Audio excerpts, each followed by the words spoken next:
Good afternoon and thank you for joining us. Here are some of the top stories we are following for you today at noon.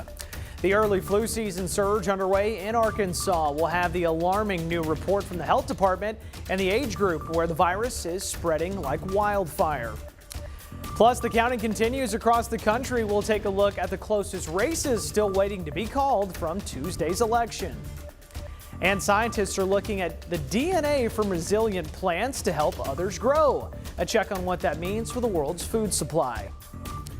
But first, let's check in with meteorologist Nathan Scott, where we had record-breaking heat not too long ago. And now, Nathan, we are preparing to break out the coats for the weekend. Good afternoon, Hayden. Yeah, it's still pretty nice out there for your Thursday. Enjoy it, soak it up, get any outdoor chores done today because changes will be arriving to close out the work week and head into the weekend. Look at the numbers, already into the low to mid 70s across a large part of Arkansas. A few clouds off to the west, more clouds located into Oklahoma, but we're still seeing this surge of warm air. The winds are from the south, about 10 miles per hour in many areas, and that will help the numbers warm up into the mid to upper 70s, maybe 80 in Fort Smith with plenty of sun. But look what's going to be happening. This is future radar for late tonight, early Friday morning. We're watching a line of showers, maybe some storms into Oklahoma that will weaken as it moves into central Arkansas, but that is all behind a cold front. And look what happens. Tomorrow's highs will likely be 15 to 20 degrees cooler than what we're expecting out there for this afternoon. And do my eyes deceive me? This is for Friday evening. You see the little bit of blue and pink showing up? Yeah, there's a potential there could be maybe a few flakes flying around or some sleet pellets in North Arkansas. But this is not our only chance of winter weather for the next 7 days. I'll have more on that potential coming up. In a THV 11 update, the FBI arrested 43 people on federal gun and drug trafficking charges Wednesday morning. The suspects are part of the EBK and Lodi murder mob gangs. Now, police say these gangs were partaking in criminal activity between Pine Bluff and Little Rock. Pine Bluff detective Kevin Collins was shot and killed back in 2020 while serving an arrest warrant for a gang member wanted for murder in Georgia. Detective Collins was assisting the FBI in these investigations. His parents were there yesterday when this was announced, and his mother says she is glad his life's work did not go in vain. It is just overwhelming, sort of, but I know in his spirit he's here and he's happy and he's wanting it to continue. Police say there are still 27 criminals that agents have yet to arrest. As we near that cooler weather, cold and flu season already here with us in Arkansas. Now it's hitting the state a lot earlier than it usually does, according to the latest report from the Arkansas Department of Health. THV 11's Michaela Johnson has more on what we're going to see.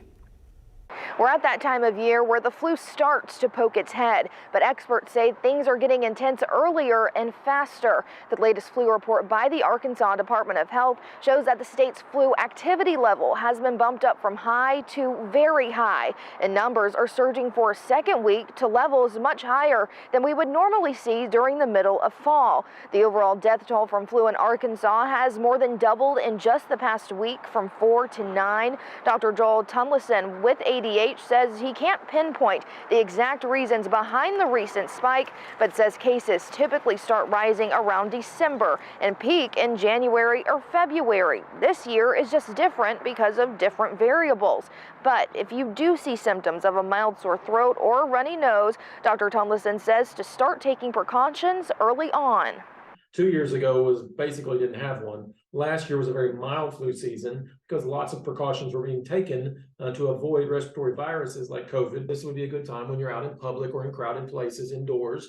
Wear your mask. Tomlinson urges everyone to get their flu shot and says it takes a week or two to be fully protected.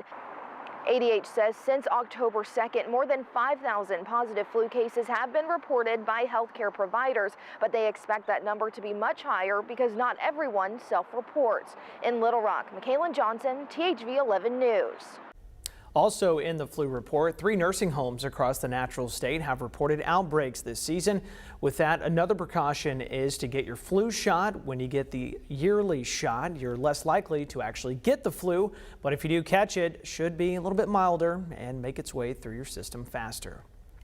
And as cases of RSV, the flu, and COVID are increasing, so are concerns about treating secondary bacterial infections children can develop that require antibiotics. Amoxicillin oral powder is on the FDA's list of drug shortages.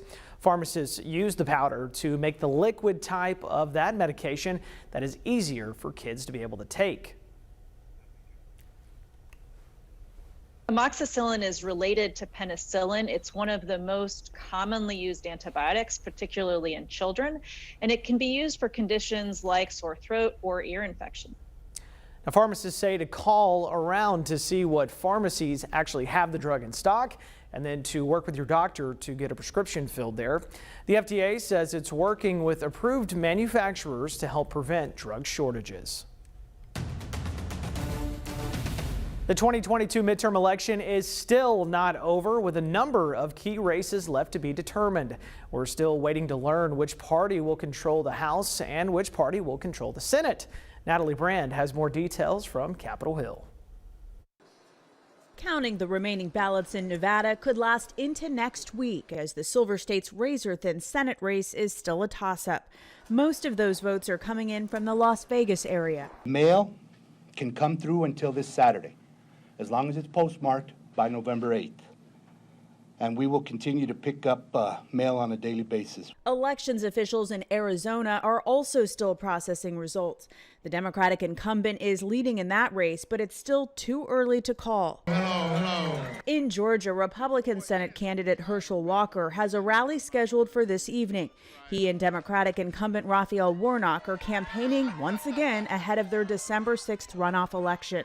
The balance of power in the U.S. Senate is still unknown. Control of the U.S. House leans Republican, but it's much closer than predicted, with winners in some battleground districts still undetermined. Regardless of what the final tally in these elections show, and there's still some counting going on, I'm prepared to work with my Republican colleagues. President Biden also told reporters Wednesday he intends to run in 2024. I don't feel any hurry one way or another to make that judgment, today, tomorrow, or whenever, no matter what my predecessor does. Former President Trump has hinted at an announcement next week, but allies say they're urging him to postpone it until after the Georgia Senate runoff.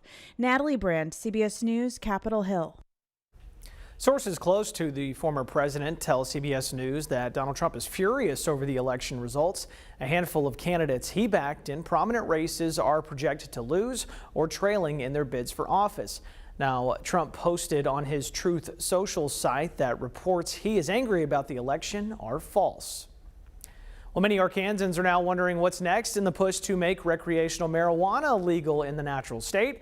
Voters rejected issue 4. Despite that setback, though, there are some groups that are already looking ahead.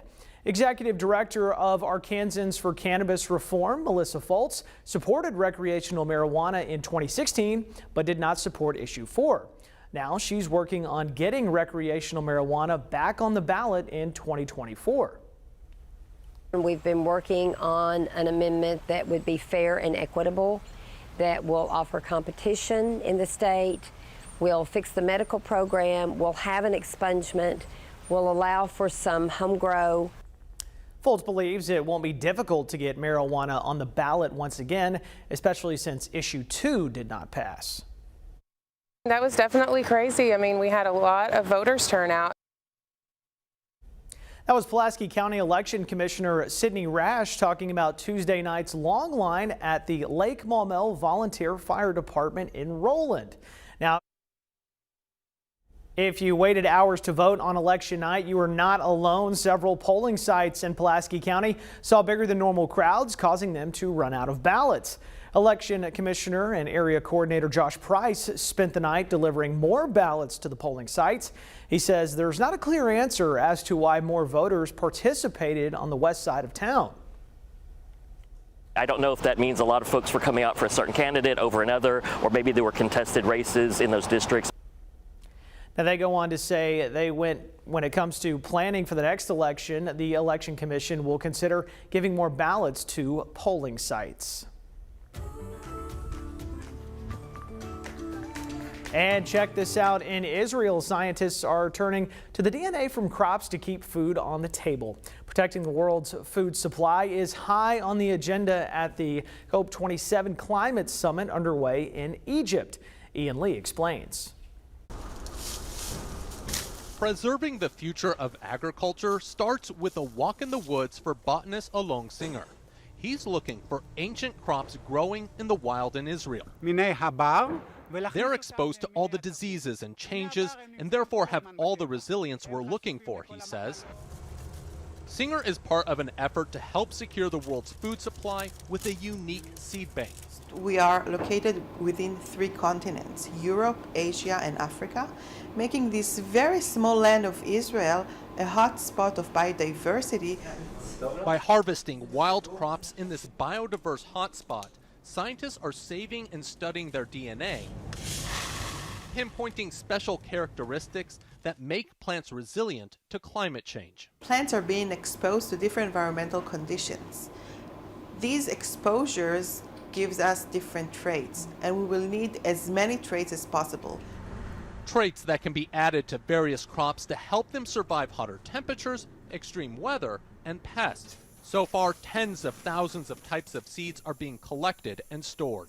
We want to make sure that our next generations will have the tools to cope with all the changes that will come. Scientists trying to preserve the past to protect the future of food. Ian Lee, CBS News.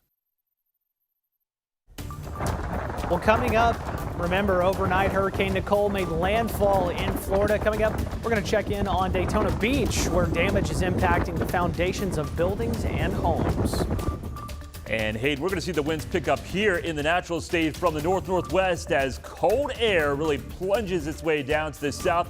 It's going to feel like a different season out there starting tomorrow. I'll have more details next.